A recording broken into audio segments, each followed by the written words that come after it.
आपस में भी कुछ गलत फहमियाँ होती हैं, आपस में भी हम कुछ ऐसा करते हैं जहाँ एक तरफ मुबारकबाद है हमारे सारे नौजवान साथियों को, और जो लोग एक अरसे से हमारे पार्लियामेंट में रहे हैं और फिर से खिदमत में, आवाम की खिदमत करने के लिए पार्लियामेंट में फिर आए हैं, मैं उनसे ये कह दूं कि काश मैं भी आपके साथ होता। मैं आपके साथ इसलिए नहीं हूँ, ये वजह नहीं है कि आवाम ने कहा कि बहुत अच्छे अच्छे लोग हैं, आप इतने अच्छे नहीं कि हम आपको भेजें। हमने आपस में भी एक दूसरे के इख्तिलाफ से ये कहा कि नहीं, आपको नहीं खड़ा कर सकते हैं। और मैंने कहा कि जो बड़ा कॉज है उस कॉज के लिए सलमान खुर्शीद की सीट कोई अहमियत नहीं रखती है, उसको छोड़ दीजिए, लेकिन बड़ा कॉज जो है वो कॉज तो आप मुझसे छीन नहीं सकेंगे, दोस्त हो या दुश्मन, मुझसे आप बड़ा कॉज नहीं छीन सकेंगे। उस कॉज के लिए मैं खड़ा रहूंगा, आप नहीं भी रहेंगे तो मैं खड़ा रहूंगा। तो एक बहुत बड़ा मसला है, अलीगढ़ एक बहुत अहम इदारा है, लेकिन पूरे उत्तर प्रदेश के मदारिस उन पर जो इस वक्त सवालिया निशान लगाया गया है। और मुझे बड़ी दिलचस्प बात याद आ रही है, जब बहस हो रही थी सुप्रीम कोर्ट में, तो चीफ जस्टिस साहब ने जो कानूनदान खड़े हुए थे यूपी हुकूमत की तरफ से, तो चीफ जस्टिस साहब ने ये कहा कि इलाहाबाद में आपने हिमायत की थी मदारिस की और यहाँ आप उनकी मुखालफत कर रहे हैं, ये क्या बात समझ में नहीं आ रही। तो उन्होंने कहा कि साहब वो जो फैसला आया है इलाहाबाद हाई कोर्ट का फैसला आया है, उसको पढ़कर हमें ये समझ में आया कि मदारिस की कोई जगह नहीं है। अच्छा, मदारिस की कोई जगह नहीं है, हमारे निज़ाम की कोई जगह नहीं है। फिर फौरन अभी इसी हफ्ते बम्बई से एक फैसला आया, बम्बई हाई कोर्ट का फैसला आया, जबकि सुप्रीम कोर्ट में ये सारी बात बहुत साफ की जा चुकी है। 2-3 दफ़ा इसकी बहस सुप्रीम कोर्ट में हो चुकी है और बहुत सारे हाई कोर्ट में हो चुकी है, लेकिन एक बार फिर फैसला ये आया कि जो स्कूलों की हिदायत है और स्कूलों के इंस्ट्रक्शंस हैं कि आप हिजाब नहीं पहन सकते हैं स्कूल आने के लिए, उसको फॉलो करना पड़ेगा, क्योंकि यूनिफॉर्मिटी एक अच्छी चीज़ है और यूनिफॉर्मिटी की ही तलाश में हम लोग स्कूल जाया करते हैं। यूनिफॉर्मिटी एक बहुत बड़ा मसला है। जब हम आईन और अपने दस्तूर की बात करते हैं, ये आसान होता है कहना कि हम आईन से जुड़े हैं, आईन की हम पूरी हिफाजत करेंगे, आईन के साथ रहेंगे। मसला कहाँ उठता है जब लोग ये कहने लगते हैं कि आईन आखिर कहता है तो क्या कहता है। जो हिजाब के खिलाफ बोलते हैं वो भी आईन का हवाला देते हैं, जो हिजाब के फेवर में बोलते हैं वो भी आईन का हवाला देते हैं। किसी को फैसला ये करना है कि कौन सा इंटरप्रिटेशन सही है। हम ये ना भूलें कि आईन का हवाला देकर उत्तर प्रदेश में जो सवालिया निशान मदारिस पे लगाया गया, वो आईन का हवाला देकर लगाया गया कि हमारे मुल्क में किसी के लिए अलग कोई सिस्टम नहीं बनाया जा सकता, कोई निज़ाम नहीं बनाया जाता, मजहब की बुनियाद पर किसी के लिए कोई निज़ाम नहीं बनाया जाता। और इसी पर उन्होंने इलाहाबाद हाई कोर्ट में फैसला किया है। तो जो मसला हमारे सामने है अदीब भाई, वो मसला सिर्फ इस बात का नहीं है कि हम लोगों की हर एक की क्या मौजूदगी अपनी अपनी पार्टियों में है और हम वहाँ अपनी आवाज़ पूरी तरह से उठाते हैं कि नहीं उठाते हैं, और हमारी आवाज़ को कितना सुना जाता है।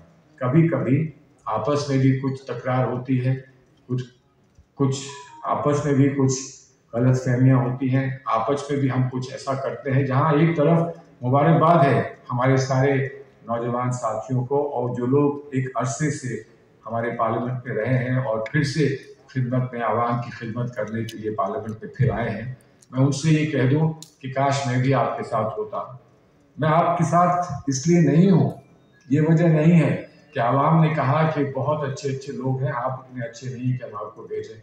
हमने आपस में भी एक दूसरे के इख्तिलाफ से ये कहा कि नहीं, आपको नहीं खड़ा कर सकते हैं। और मैंने कहा कि जो बड़ा कॉज है उस कॉज के लिए सलमान खुर्शीद की सीट कोई अहमियत नहीं रखती है, उसको छोड़ दीजिए, लेकिन बड़ा कॉज जो है वो कॉज तो आप मुझसे छीन नहीं सकेंगे, दोस्त हो या दुश्मन, मुझसे आप बड़ा कॉज नहीं छीन सकेंगे। उस कॉज के लिए मैं खड़ा रहूंगा, آپ نہیں بھی رہیں گے تو میں کھڑا رہوں گا. اور اس لیے میں آیا ہوں یہ کہنے آپ سے کہ بات اس کی نہیں ہے کہ ہم میں سے کوئی کچھ بنے گا یا کسی کی بات سنی جائے گی کہ نہیں سنی جائے گی.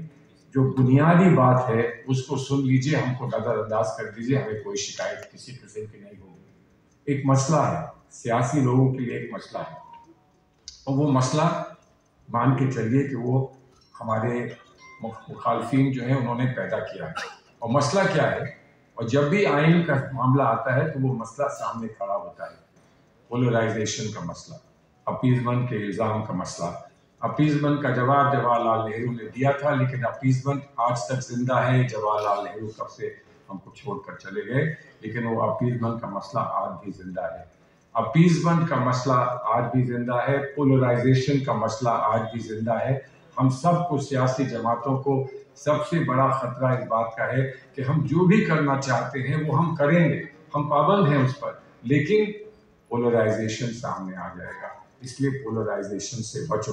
یہ آپ کو مبارکباد اس بات کی ہم سب دے سکتے ہیں کہ پولرائزیشن جتنا لوگ چاہتے تھے کرانا وہ نہیں کرا پائے. پولرائزیشن نہیں ہوا اور اس وجہ سے بہت کچھ بہتر ہمارے سامنے ہو تو دیکھنے کو ملا. لیکن ہم یہ بھول جاتے ہیں کہ پولرائزیشن سے لڑنے کی جو اسٹریٹجیز ہم اپناتے ہیں وہ آئیڈیالوجی سے مختلف ہیں. آئیڈیالوجی کچھ ہوتی ہے, اسٹریٹجی کچھ ہوتی ہے. جہاں بھی 19-20 آپ اسٹریٹجی میں آپ جو بھی طور طریقے اپناتے ہیں تاکہ آپ کی بات جو ہے وہ بنی رہے, اس کو کوئی نیچے نہ کر سکے, اس میں اور آئیڈیالوجی میں بڑا فرق ہے. ایک ہم کو فیصلہ یہ کرنا ہوگا, ہر ایک کو کرنا ہوگا, ہر پارٹی کو کرنا ہوگا, ہم میں سے عوام میں ہر شخص کو کرنا ہوگا کہ کہاں لائن کھینچے گی کہ جس کے بعد آئیڈیالوجی پر ہم نہیں کہیں کمپرومائز کرنے کو تیار ہیں. ہار جائیں گے, ختم ہو جائیں گے, لیکن آئیڈیالوجی پہ ہم کمپرومائز نہیں کریں گے. لیکن جو حقیقت ہوتی ہے, جو روزمرہ کی حقیقت ہوتی ہے, اس میں یہ بات ہوتی ہے کہ اسٹریٹجی کیا ہے, کہاں پر کون کیا بات کہے. مسلمان کی ہر بات مسلمان کہنے کی ضرورت نہیں ہے. اگر ہمارے ہندو برادران وطن اس کو مضبوطی سے اٹھانے کے لیے تیار ہے. اور میں یہ سمجھتا ہوں کہ INCR کے بارے میں بھی یہ پیغام بہت واضح ہونا چاہیے کہ یہ مسلمانوں کے لیے نہیں ہے, ایک پیشکش مسلمانوں کی اس ملک کے لیے ہے, برادران وطن کے لیے ہے. اور ہر ایک اس پلیٹ فارم پر آئے, یہ ہم اس بات کی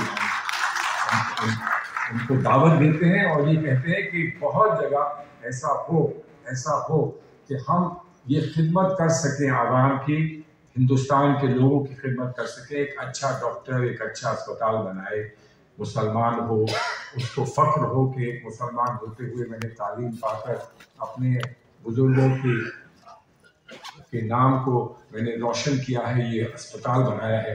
لیکن وہ تو یہ نہیں کہتا ہے نا کہ میں نے مسلمانوں کے لیے اسپتال بنایا ہے, وہ یہ کہتا ہے کہ ہر ایک کے لیے یہ اسپتال ہے مہیا, ہم ہندو, مسلمان, سکھ, عیسائی سب کا یہاں علاج کریں گے, لیکن فخر سے یہ کہیں گے کہ ایک مسلمان بھائی نے ایک ہندو بھائی کا یہاں علاج کیا ہے, اس کی صحت نے صحت کو یہاں پر محفوظ رکھا ہے. تو ہم کو اس احساس کو آگے بڑھانا ہے اپنے لیے بھی اور برادران وطن کے لیے بھی.